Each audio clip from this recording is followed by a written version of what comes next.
त्यांचं म्हणणं हे दोन्ही एक जुनं आहे काही आणि काही नवीन म्हणजे त्याच्यावर त्यांनी ते गोणीत साठवलं पाकडून पाकडून ते म्हटले आम्ही बाजूला करायचं. नमस्कार, मी प्रितेश पानमंद.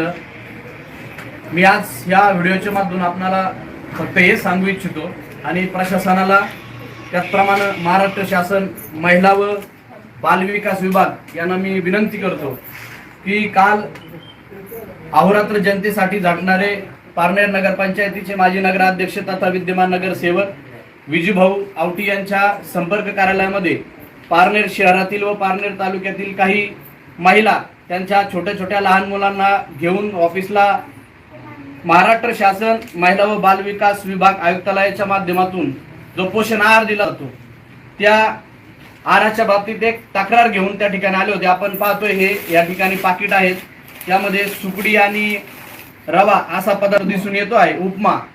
तर मला या व्हिडिओच्या माध्यमातून एवढंच सांगायचंय की हे जे पॅकिंग आहे हे पॅकिंग 2021-20 2022च्या सालाचे आहे व याच्यावरती सरळ सरळ शासनाच्या नियमानुसार लिहिलेलं आहे की आहाराचा उत्पादन दिनांक जो आहे त्या तारखेपासून फक्त 2 महिने हा आहार वापरात आणला जाऊ शकतो. याची एक्सपायरी झालेली असताना देखील हा अंगणवाडी आणि बालवाडीमध्ये आहार वापरला जातो आहे.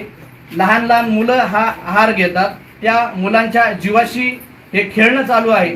मी तरी शासनाला समस्त पारनेर शहरातील ग्रामस्थांच्या वतीनं विजूभाऊ आवटी मित्र परिवाराच्या वतीनं विनंती करेल की तात्काळ याच्यावरती आपण योग्य पद्धतीने निर्णय घ्यावा व जे आहार बनवणारी कंपनी आहे त्याच्यावरती सर कारवाई करण्यात यावी अशी त्यानिमित्तानं विनंती करतो. आणि शासनाने जर यावर लवकर निर्णय योग्य पद्धतीने घेतला नाही तर संपूर्ण तालुकाभर या आहाराच्या विरोधात आंदोलन छेडलं जाईल असं मी या ठिकाणी आवाहन करतो.